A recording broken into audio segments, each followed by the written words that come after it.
Yo, what's up, guys? Why Not Be Reckless, aka Why Not Be Casting, and I'm one of the HCS commentators, and we have a lot to talk about today, including Faze making a God Squad Halo Infinite's Battle Royale coming soon, Sentinels versus the Faceit admins, Pznguin versus Texas, Bubudubu's new home, and yesterday's Pro Series. This is your HCS Weekly Report, so let's get right into it. So first up, we got to talk about Space Station beating out Sentinels, but it wasn't just the win, but it was about how the win happened. Space Station Gaming winning in a capture, a King of the Hill, but in that King of the Hill, it went all the way into an overtime, where within that overtime, it looks like the game actually ended in a tie and they were forced to do a reset. Now, apparently all the players in the lobby had agreed to do a full reset, but the Faceit admins had said they're going to follow the rules, and according to the rules, it says that first to one cap win, kind of similar to like a capture the flag kind of deal, which we've seen plenty of times. But in King of the Hill, it seems to be a little bit different, and one amazing start and a team wins, and that's kind of exactly what happened with Space Station Gaming. They came out red hot, and they ended up beating out Sentinels in game number 1, and I don't want to speak for their mentor, but it seemed they didn't come with that same energy game number 2. It seemed like something was bothering them, in my opinion, going into game number 2. And Sentinels ended up losing out that Slayer. Space Station Gaming ended up winning 2-0. And I don't want to take anything away from them, because SSG were playing lights out. SSG were absolutely incredible in this tournament, and we're going to talk about them later on in this video. But it was really sad to see Sentinels go out that way, and it looks like that carried over into Twitter a little bit. Now you have Snake by tweeting out this. This tweet is an indication of something I want to say but can't, because I'd probably get fined by HCS, referencing when Spartan got fined a few times based on some of the words that he chose to use when going to what we believe to be social media. We don't know the ins and outs of why the fines happen, but there's been rumors on his tweets and different things that he said publicly on his social medias. Frosty also saying, if you tie a King of the Hill game and have to replay, the replay is first to 1. LMAO. A little bit of sarcasm there. King J said all 8 players wanted a full replay. Frosty said the admins said nah. So I can see kind of both sides from here. Like, I think a full replay, especially if all of the players agree, might have been the best way to go about it. But then also on the production side, a full replay dedicates a lot of resource as far as time wise to that. Like, you're talking about a whole nother match that we're talking about what should have ended in 2 or 3 games now has a whole other match. And what if that ended in a tie as well? Things can get a little bit dicey there, and they want to keep the tournament moving. So I guess that's why they came with that one cap wins it all rule set. Same thing for capture the flag, I believe, and looks like it's the same thing for King of the Hill. And but I can see it on both sides regardless. I will say that last week we talked about Tashi actually saying that they're going to address the overtime rules in King of the Hill. The multiplayer team are already working on it, so great for them to recognize issue before it even became an issue as far as tournament wise, and for them to all be ready to be working on it. I can't remember if he said a few weeks or a month, but or next month. But either way, we're gonna see some kind of changes made to King of the Hill, so that's really good. Again, not staying stagnant, continuing to improve. Big shout out to Tasha and the 343 team. But yeah, those King of the Hill overtime rules are absolutely trash. Like, there's been so many matchmaking games where they end in a tie, and it is crazy. So hopefully we see them either finish out that final cap, whoever wins, or just put like a time on the clock, and whoever has the most time in the hill within that final hill ends up winning it. Either way, they are trash, I ain't gonna lie. Next up, we have Pznguin versus Texas. Now I'm gonna try to sing this out for you guys. You know I like this song. Hold on one sec. I got you. Country roads take me home to the place I belong, Dallas, Texas, fiber internet, take me home, and country roads. That was the tweet that Pznguin put out there with a couple of Texas flags. It was obviously referring to the fact that they ended up losing the grand finals, and that most of Optic do play in Texas. Now, I will say, you know, maybe it's like basketball players, NFL players, maybe you shouldn't be allowed to hit that tweet button within 24 hours of like a big loss, or, you know, because emotions are high. Obviously, Pznguin was upset right there, and, you know, he decided to air it out on Twitter. APG did respond. He wasn't too happy about it, but at the end of the day, you know, hey, we knew before Halo Infinite came out that Texas is the place to be when it comes to competitive gaming. If you're a professional player, hey, a lot of these pros said, you know what, we want the most, we want the advantage. We want to make sure that we are putting ourselves in the best position to be successful when it comes to esports, and a large part of that's online. So a lot of them, you know, packed up their bags and decided to move all the way to Texas to give themselves the best opportunity. Either way, I think Cloud9 played amazing. Optic have been amazing going back to back, and it was just kind of funny seeing this tweet. But like I said, ABG did respond to it on his stream. He didn't seem too happy. It wasn't like any beef or anything, but he just didn't seem too happy about it. Moving on to Bubudubu, officially a free agent looking for a team. This was, when I heard about that, I was devastated. Bubudubu is one of the nicest people that we have in our scene, an incredible player, an incredible person, and I hope wherever he lands, it's going to be it's going to be incredible for him. I really do. But sadly, he is a free agent, and more importantly, says, technically, I wasn't dropped because all the players on the potential roster wanted me on the team, but due to org complications, I'm being left off what would have been the best roster I've ever been on. Now I'm making this tweet for people to feel sorry for me, but rather giving a little insight on the situation. Good luck to my duo Falcated with the new team. Hopefully we can reunite in the future. So sorry about that. So number one, we know Falcated is on the team. That's one thing we could derive from that right away. He also uses the phrase, I'm being left off what would have been the best roster I've ever been on. So let's stay with me here. We're going to theory craft a little bit. Stay with me on this one. So the best roster he's ever been on. We know for a fact that Bubudubu has teamed with Renegade and Shotzi in the past. So any team that's going to be the best he's ever been on would have to be better than that squad. So in order to be better than that squad, I feel like you have to have at least one of those players, Renegade or Shotzi, on your team. Like straight up. So that tells me that maybe that core involved Renegade. You know, maybe at that point they're trying to make a little bit of a god squad there. So maybe you have Renegade, Falcated, Bubudubu, and then like, okay, what has to be better than that squad? Well, we've seen Spartan running with Bubudubu and Falcated during those Knights tournaments. They seem to be hitting it off. They seem to have found some success there, and I mean, that would be a god squad. So maybe the original god squad was supposed to be Renegade, Falcated, Bubudubu, and Sparty the dog. Maybe again, it just makes sense that you involve Spartan. You've been playing with them for so long, and Spartan is somewhat available, and if anybody has the resources to buy them out and pull them away from E United, it would definitely be Faze. With Bubudubu no longer being there, I think that core still exists.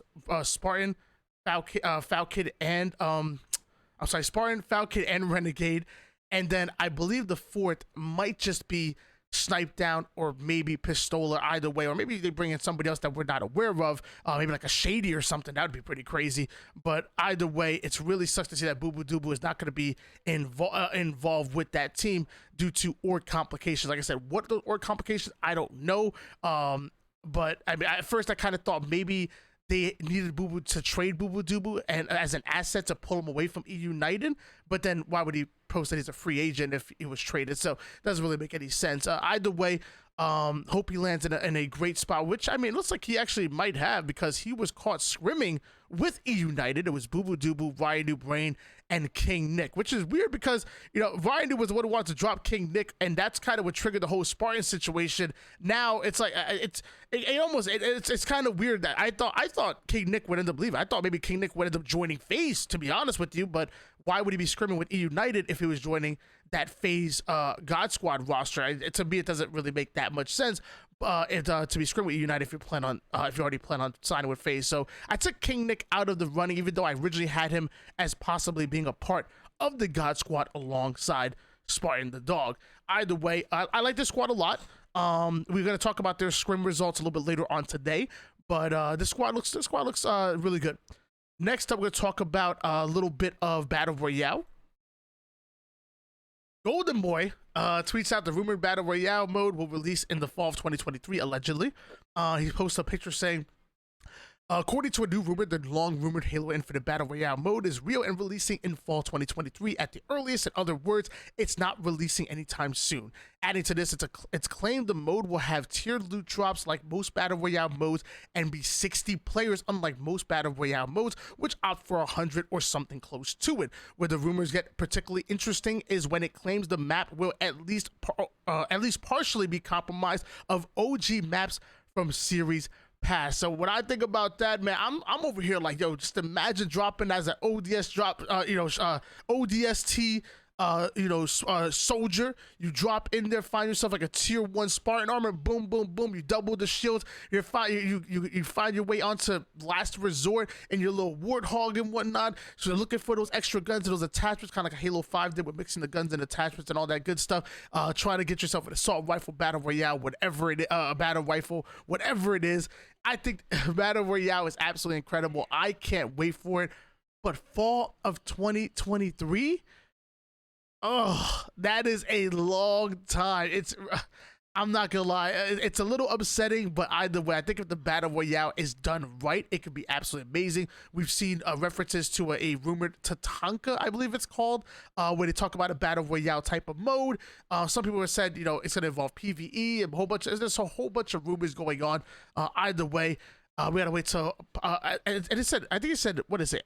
Earliest is fall 2023. I don't want it to be any later than fall 2023. We need it. We need it in Halo Infinite. But that's just my opinion. Hey, you guys down below, let me know. Are you guys excited about a potential Battle Royale, or are you not really a fan? You don't want to see this series? I've heard both sides, and I would love to hear what you guys think. Next up, Tony, a restricted free agent for Orlando and Worlds. Nothing but respect to everyone on that team. Things weren't meshing anymore. Ready for the next chapter. Dude, when I read this, I'm not even lying, I thought this was a troll. I ignored it immediately. There's no way that G1 and Tony are splitting ways. We're not the last Pro Series, but the Pro Series before that. They literally got 3rd place. They were 2 games away from making it to a grand finals. That's absolutely incredible for G1. Their highest placing, and then even this Pro Series, we're gonna talk about their results afterwards, was really good with Tony. And you're gonna tell me you're making a change off of that? Like, I literally almost blew my head because it doesn't make sense. But apparently that's where we're at right now. I don't know. Maybe we might see Tony alongside a team. I don't know. Maybe we see Fnatic reach him out. Maybe Torrent reach out to him. Built by Gamers, Complex. I don't know. There's plenty of teams that could use Tony because he's an incredible player and definitely one of the future superstars. I can see the likes of him, Collect, Suppressed, and some other big names that get big in Halo Infinite. So sorry, apparently my dog is going crazy in the background. I apologize, guys. Next up, we have the Complexity roster running with Carmea in that scrim that Bubudubu was caught playing with United. And another move that really baffled me, you had Triton leaving Complexity, which I thought they were playing lights out together. They eventually bring in Furiously, and I'm like, oh snap, Like, I watched Furiously play in yesterday's Pro Series.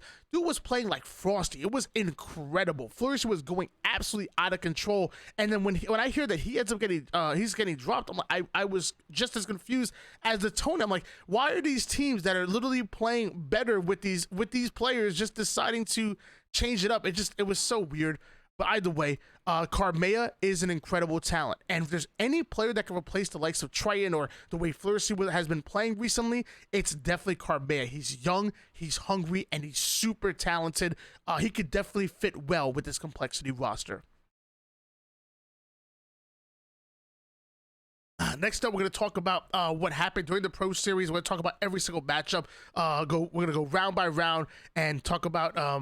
we might pause with certain things, but like, Optic versus no surprise there. Sentinels over Luminosity, love Luminosity, no surprise there. G2 over Fnatic. If I would say maybe pre and maybe slightly post Anaheim, you'd probably would have Fnatic as the favorites, but with G2 playing alongside with Rami filling in for this roster, they've been lights out. They actually had their highest placing, I think, of 4th maybe recently, maybe even 3rd.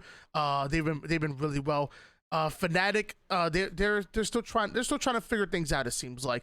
Pioneers 2-0 over Torrent, no surprise there. In my opinion, Torrent have been doing really well. They haven't qualified for Anaheim, but Pioneers have a top 4 potential, and I think Torrent are still grinding to get there. Cloud9 over Vengeance, no surprise. Complexity over Rampage and Rhinos. I think that was a surprise. I think when you look at the names, Ryan Noob, Snipe Down, Suspector, and Arctic, like, this is a squad that could have been contending for top 3, and for them to lose in round number 1 to Complexity, that was really surprising. It was really flourishing. That was playing lights out. But the whole team, I mean, Monster's incredible. Veterans, that free-for-all winner from Raleigh, and I think Hysteria brings a level of experience that Complexity need with these young guns on there. So big ups to Complexity beating out Rampaging Rhinos. Next up, we're going to talk about G1 over Showtime. No real surprise there. G1 got 3rd place literally last week. No surprise. Space Station Gaming 2 over Built by Gamers. No, I would have said Built by Gamers were the favorites, up until a couple weeks ago, because I like Built by Gamers a lot, but Space Station Gaming coming out with Ace, Suppressed, Collected Tylenol. I said in my last video, I said they have one more tournament to kind of get it all together, and then I'm gonna start putting heavy expectations on them because there's too much talent on that roster. And literally they said, "Shut up, Tony. We don't care what you say. We don't care what you say. You can put those expectations on us right now because this was their tournament." Space Station Gaming, in my opinion, were the MVPs of this tournament. We're gonna talk about that going forward. Optic 2 over Sentinels. I can't say I'm too surprised there. Like, Sentinels seem to be, the whole Lethal drama and whatnot, whether he was getting dropped or not, and for him to come in and step it up and play with this roster again, it says a lot about Lethal. But when it comes to Optic versus Sentinels, I give them 50-50. I think either one of them could win on any given Sunday, any given Thursday. I literally think it's a 50-50 toss-up between Optic and Sentinels. They won this week. Maybe Sentinels win next week. Pioneers 2-1 over G2.